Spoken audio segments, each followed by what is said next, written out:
Graça e paz em Cristo Jesus, vitória sempre. Emuná, tenha fé, porque Deus é bom em todo tempo. Em todo tempo Deus é bom. Bom dia, meus amados queridos, abençoados de Deus. Que o seu dia seja cheio da unção, da proteção, dos milagres e da boa, doce presença do Senhor que refrigera a nossa alma.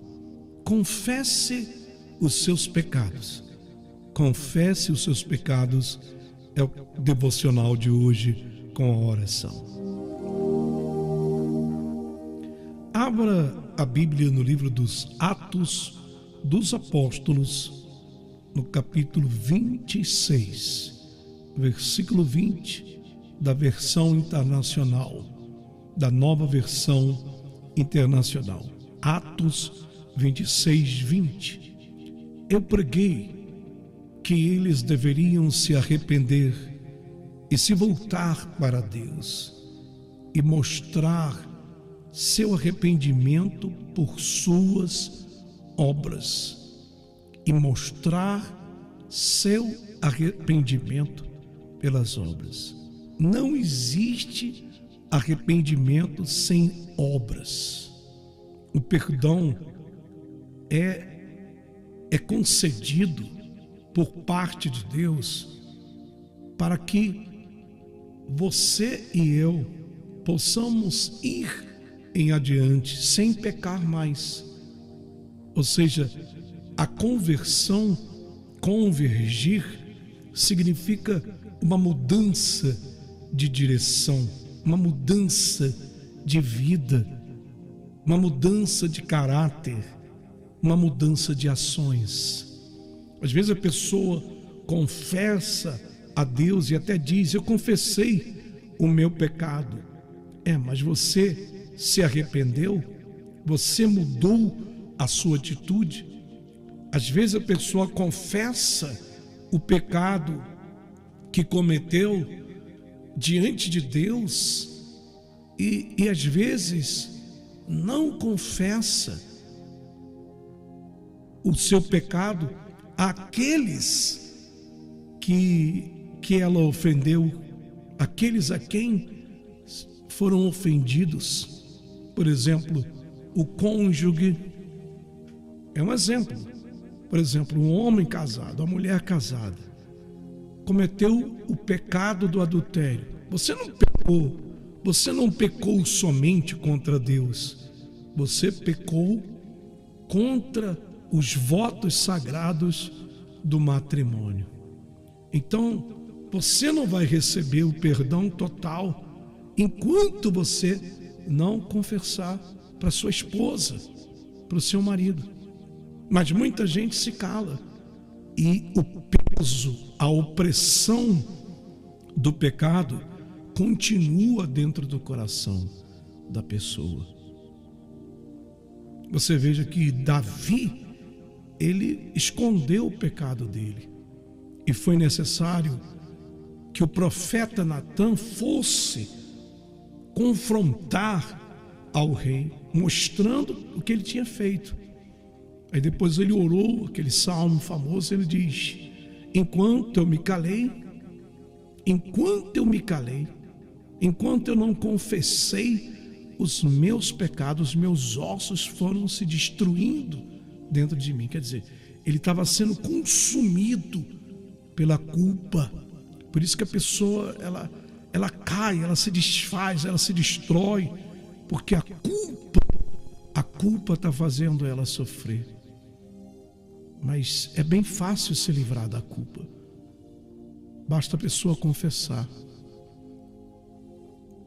Então, às vezes você ofendeu a sua família, os seus filhos, os seus amigos. No nosso caso, nós que somos cristãos, até a igreja, o ministério. Eu sou pastor. Então, se eu fizer alguma coisa errada que ofendeu que ofenda a ética de um pastor de estar em cima do altar, vivendo uma vida santa e pura, eu posso até confessar para Deus. Mas enquanto eu não enfrentar a igreja, enquanto eu não enfrentar o ministério e sofrer a disciplina, porque às vezes nós, pastores,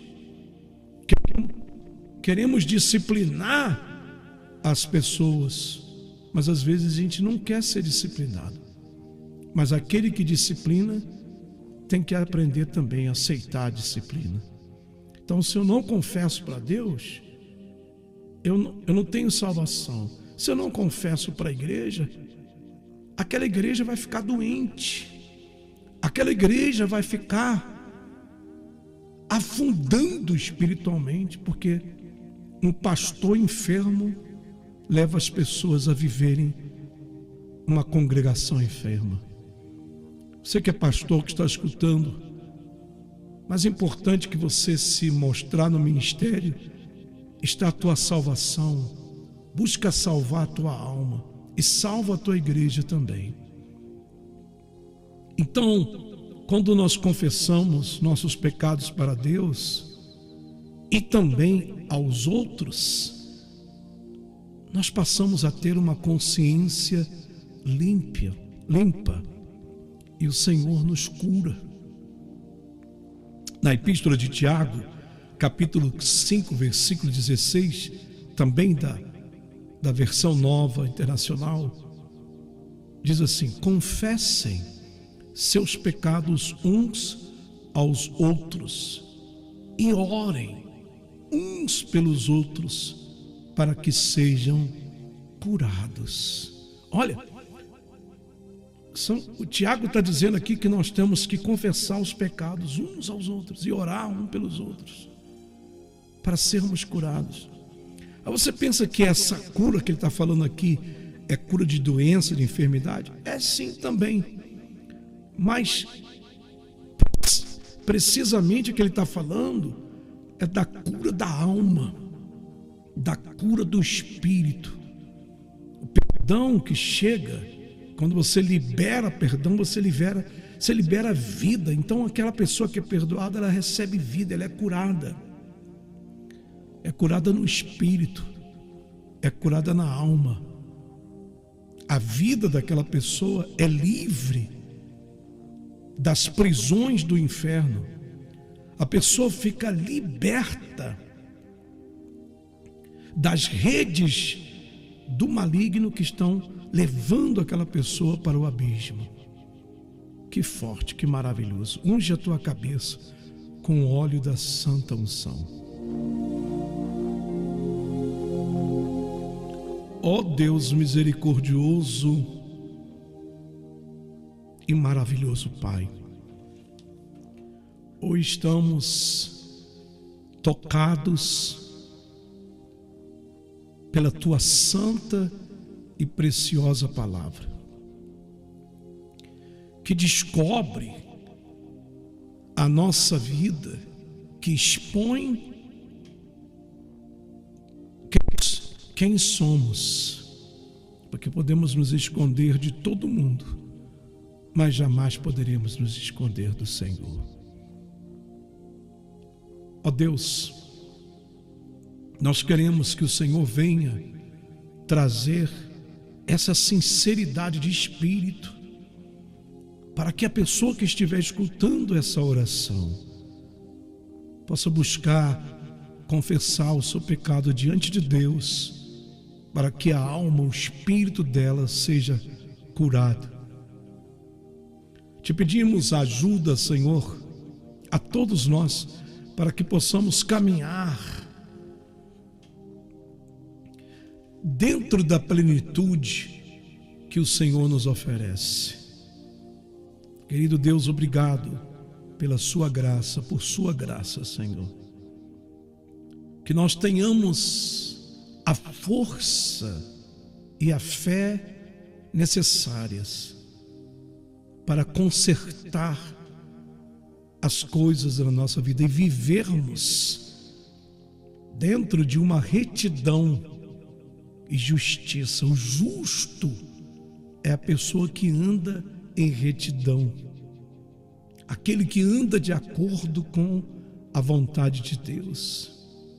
Que tenhamos essa força e que possamos viver com a consciência tranquila, porque a pior coisa é a pessoa viver com a consciência condenada.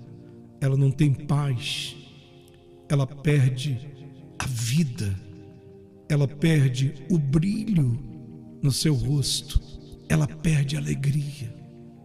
Às vezes a pessoa se transforma até em um morto-vivo, Senhor. Oh, meu Deus, tenha misericórdia. Eu venho na autoridade do nome do Senhor Jesus para libertar esse irmão, essa irmã desses grilhões, dessas prisões, dessas cadeias, dessas correntes do mal que tem aprisionado essa pessoa no pecado desse mundo. Liberta eles, Senhor. Se o Senhor libertar, eles verdadeiramente serão livres. Se o Senhor libertar, essa pessoa será curada no mais interior, lá na divisão da alma e do espírito. Ela vai ser livre, vai ser curada, e ela vai sentir paz. O gozo e a alegria vai voltar, a presença, a unção de Deus vai voltar. É isso que eu te peço, Pai, em nome de Jesus. Declaro que os enfermos sejam curados, que as portas sejam abertas, que o Senhor venha abrir portas de grandes bênçãos e milagres para essas vidas. Te agradeço em nome do Pai, em nome do Filho e do Espírito Santo. Amém. Que Deus te abençoe. Nesse domingo nós vamos estar falando sobre a vida eterna. Se você quiser acompanhar aqui pelo nosso canal, eu vou estar pregando sobre a caminhada para a eternidade. Existe um caminho que nós temos que percorrer. Existe um caminho que nós temos que seguir, que é o caminho de Jesus, o caminho de Deus, para chegarmos à eternidade. Mas a palavra de Deus diz no Salmo 84 que às vezes nós temos que cruzar um vale de lágrimas. A gente tem que passar por um terreno árido, um deserto seco, onde as coisas não acontecem. Mas aí, nesse momento que nós temos que aprender a confiar, a esperar, a amparar a nossa vida nas promessas de Deus, na presença de Deus, no Espírito de Deus, no nome precioso de Jesus e o seu sangue que foi derramado por nós na cruz. Que Deus abençoe e guarde a todos em nome de Jesus. Amém.